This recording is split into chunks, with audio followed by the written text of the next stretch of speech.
And now the details. Our government has pushed for the suspension of the upward adjustment of sachet water production. The Ministry of Trade, Agribusiness and Industry, in a statement released today, commended the Ghana Plastic Manufacturers Association, GPMA, and the National Association of Sachet and Packaged Water Producers for their cooperation and suspension of the planned price adjustment that was to take effect today, Monday, 6th April 2026. According to the ministry, this decision reflects the government's commitment to protecting consumers and ensuring market stability. It further assures the public that the price of sachet water will not increase today, adding consumers can continue to purchase sachet water at the current price. A planned meeting between the government and the two associations is scheduled for Wednesday, 8th April 2026. Now, we'll be going on the phone line to speak with public policy expert Apia Kusi-Adomako. He is the director of the West Africa Regional Center for CATS International. Thank you so much, sir, for joining us here on the Midday News. Yes. So, rightly so. Now, what is your immediate reaction to government's decision to halt this upward price adjustment? Good afternoon. Good afternoon to your listeners. We think that the decision by government to halt the increase of the sachet water is fair and reasonable, because what the association decided to do is that they want to become like cartels and engage in price fixings. When you look at the production of sachet water, not all of sachet water manufacturers source their raw materials from Middle East, which has been affected by the war there. Some may be sourced here from Nigeria, some even Ghana, China, US, and other countries. And so for you to use the war in Middle East as a pretext for increasing your prices by 50%, we think that it is not the best. And so it calls for the government to step in, engage with them. And again, not all manufacturers have the same cost of production. Some companies are using efficient technologies, some are using solar energy, so their cost of production is low, and so they can sell at lower prices. Some can decide to sell a bag of sachet water for 10 cedis, some even 9 cedis. So when the association meets, an association says that let's sell it at 15 cedis, what we are trying to do is that those who can easily sell it for 11 cedis are now being forced to sell it at 15 cedis. This is a conspiracy against consumers. And if we allow this conduct to continue, the next time we'll be hearing that Watches Sellers Association of Ghana will also say that now a bowl of watches is now 50 Ghana cedis. And the Car Washers Association of Ghana will say, look, when we wash a car, 4x4 is 50 Ghana cedis. So this kind of behavior whereby associations are using their network to fix prices or come up with uniform pricing is what is wrong. We want to see competition in the market. Let the members compete on their product. There are sachet water. We have Bella, we have Ice Cool, we have Standard Water, we have Evapure. Let us see competition among them. But if the association says that let's sell it at 15 cedis, then there's no competition among them. And that is very wrong. Rightly said. Now, government has asked for this hike to be suspended. There will be impact. Now, what impact could this suspension have on the producers, especially given that there will be rising production costs? I don't think the next 2 days will have any impact on productivity, on production of those products. And I'm sure that government would also want to find ways and means to help them source their raw materials in a way that there wouldn't be an increase that will also impact heavily on consumers. Because nowadays, most households in Ghana, nobody is able to drink from the pipe or the stream because of pollution of our main water body. So this water, sachet water or bottled water, is very, very essential to Ghanaians. And so government has every reason to intervene in a way that any activity of the members that leads to market distortion. Sir, thank you so much for joining us here. You just heard there Apia Kusi Adomako. He is a public policy expert.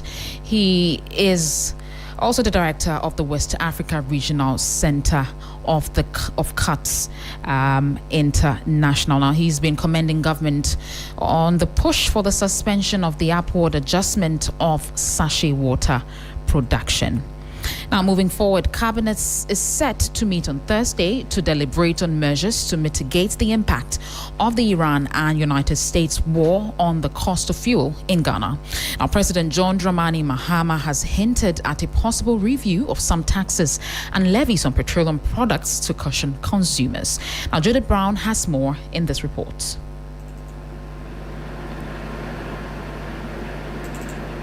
As the growing tensions in the Middle East continue to hit home here in Ghana, rising global oil prices are triggering sharp increases at the fuel pumps, a situation some experts caution may not end anytime soon. We will not go back to normal anytime soon. We better sit up and start doing the hard thinking. In response, President Mahama has convened an emergency cabinet meeting to consider urgent policy responses. This move signals the seriousness of the situation and the potential for further economic strain if global conditions persist. The meeting is expected to focus on both immediate relief measures and longer-term strategies to shield the economy from external shocks. I've called for an emergency cabinet meeting to decide some measures we can take to cushion the petroleum price while we expect that the war comes to an end. That was a report by Judith Brown. Now, another fire has gutted the Gomba line in the Ashanti regional capital of Kumasi. This is for the second time in 4 months after a devastating fire swept through wooden structures. The latest inferno was reported on the dawn of Easter Monday. Dozens of structures on the Subin Bays were this time razed.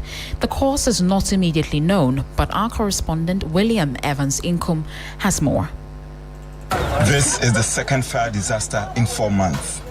The usual suspects, maybe not surprising. Scores of structures on the Subin Basin were razed. Hussein Ahmed had all his belongings reduced to ashes, he tells me. Everything is gone. Even my shot was given to me by a friend. The fire started around 4 a.m. Easter Monday. Victims were busy salvaging few recoverables from the debris. In January, similar fire swept through this place. The structures are back. The cause of the latest fire is yet to be established. That was a report by William Evans Inkum. Let's do some more stories. And Ghana's Energy Chamber, led by Executive Chairman Joshua Binar, has announced its withdrawal from the Africa Energy Summit in London, citing discriminatory hiring practices and the systemic exclusion of African professionals from leadership and decision-making roles. The move, formalized in a statement on April 2, 2026, reflects a growing trend across the continent as African governments, national oil companies, and indigenous firms push back against platforms that claim to speak for Africa while sidelining its talent. Despite Africa's growing influence in global energy, platforms often fail to include African professionals in staffing and agenda setting, undermining credibility. Away from that, lawyer for former Finance Minister Ken Ofori-Atta has provided fresh details on the status of his client's ongoing immigration proceedings in the United States, indicating that unresolved extradition request issues have delayed a ruling on his bond application. Speaking on hot issues, Frank Davis confirmed the April 27 hearing will happen after the judge adjourned the case on February 19. Oforiatta has been held in U.S. federal custody since January 6, following his arrest by Immigration and Customs Enforcement, ICE, in Washington, D.C. As it turned out, on the 19th of February, it was just a one-liner which was filed by the federal lawyers, giving no details of the request. So the judge's hands were tied. He could not go into the merits of the bond application. Early on, the matter had been adjourned to the 27th of April for a continuation of the ICE hearing. So that is what we are anticipating, the 27th of April. The ICE hearing is dealing principally with an immigration issue. Frank Davis is lawyer for former Finance Minister Ken Oforiatta. Now, the third annual Kwewu Business Forum concluded yesterday, April 6, 2026, at the Kwewu Convention Center with a resounding message: Ghana must transition from a trading-based economy to a manufacturing powerhouse. Michael Obodu reports. The forum was established as a high-level platform to connect policy, investment, and enterprise in Ghana. This year's edition saw strong representation from both government and the private sector, a development the Chief of Staff, Julius Debra, says reflects its growing impact. To be very honest with you, though we knew it was going to be big, but I think this is super big. If you look at the participants, from the President, the Chief Justice, the Governor, ministers, business leaders, I don't know who didn't come. And my thinking is that if all these who have left their families just to come and help us think about the way forward, as far as entrepreneurship is concerned, and how best banks or financial institutions can help entrepreneurs, then I think it's been a big success. As part of the final day's activities, the Governor of the Bank of Ghana, Dr. Johnson Isiama, held a closed-door meeting with leaders of banks and insurance firms. The Governor was very clear in his mind. He said as far as he's concerned, he will see his job completed when lending rates are below 10. And before we go, the Nsawam Medium Security Prison has embarked on a groundbreaking initiative to establish a diagnostic center for inmates.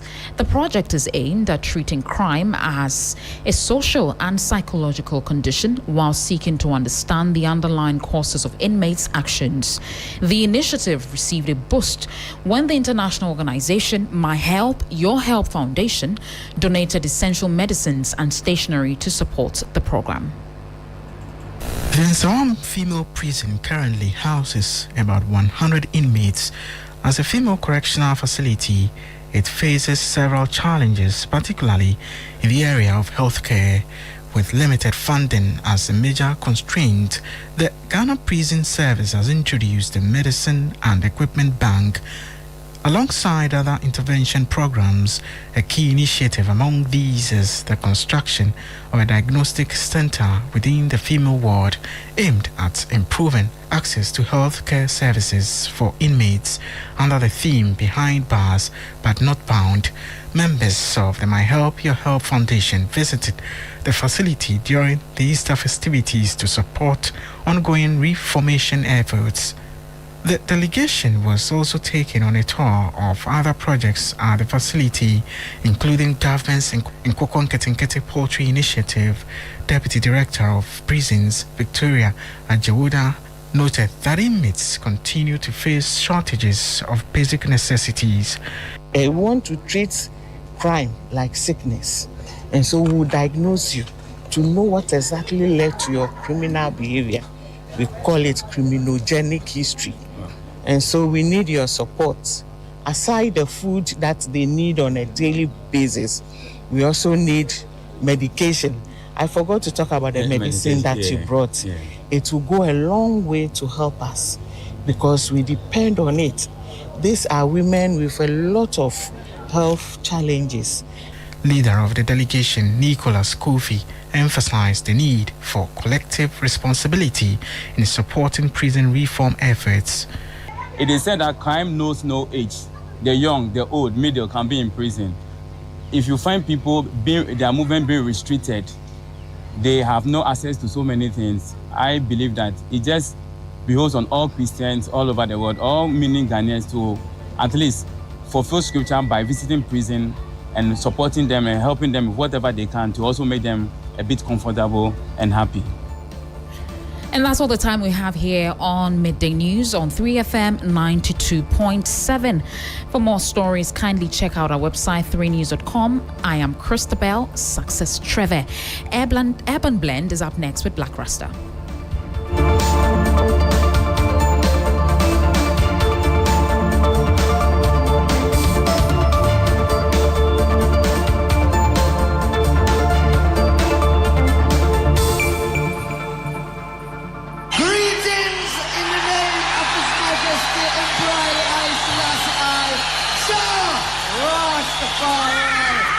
Rastafari.